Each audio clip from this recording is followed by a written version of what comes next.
I started going to China in the early 1980s, so a long time ago. And we had wonderful visits. My husband was a publisher of art books, and they did a lot of printing in China. And I visited many different cities. And since then, I've been back quite a few times.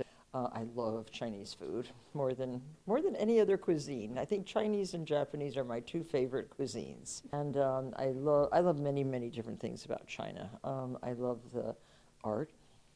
I collect certain pieces of porcelain. And I have visited several times, and I was blown away on my very first visit of everything I saw and how extraordinary everything was.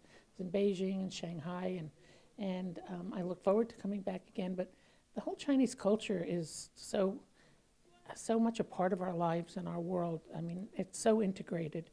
Yes, the food, I mean, God knows, you know, we grew up eating Chinese food every Sunday night.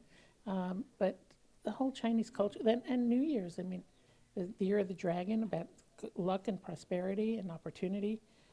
We're all looking forward to that. And red has always been my favorite color. So I love all the festivities and the glamour of what the Chinese New Year is all about. My husband and I have visited China for over 20 years. We love China. We have deep and wonderful friendships, and we love the culture.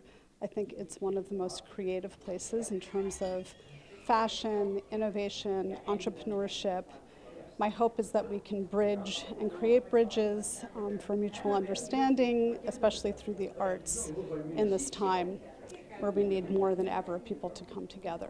For Chinese, Lunar New Year is the most important festival for all the Chinese. And also why I wear the red color, because for the Chinese, red is a lucky color. Yeah, I've been living here for 30 years, but I always remember I'm Chinese and my family are from China. Yeah. And I had a factory manufacture overseas for so many years. So I do go and I miss the food and culture so much.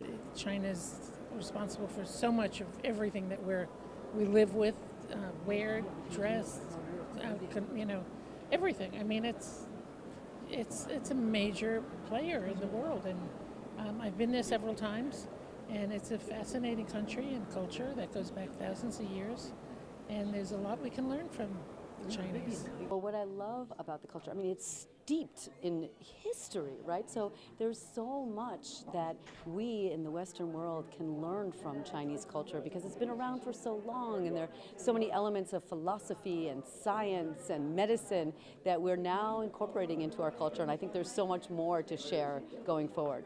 Lunar New Year is the most important festival in China, but meanwhile it's not only limited in China or among the Chinese society, it's globally also celebrated, including in the New York City and New York State. It's a new year, it's the lunar year. It's for Chinese important year for whole humanity. So we have to start with this commitment, a collective commitment, a shared commitment to bring peace. Peace should be our message. Peace is the thing that we have to build together. And I think all together with the Chinese engagement and others, we can realize this not a dream, but a necessity and urgency for humankind. I just hope we can get back onto a much more diplomatic and friendly basis, because the world is flat, as our nice columnist from the New York Times says, Mr. Friedman, yes. And the world is flat. There's no room for such dissension, such warfare. Why have wars now when we don't need them?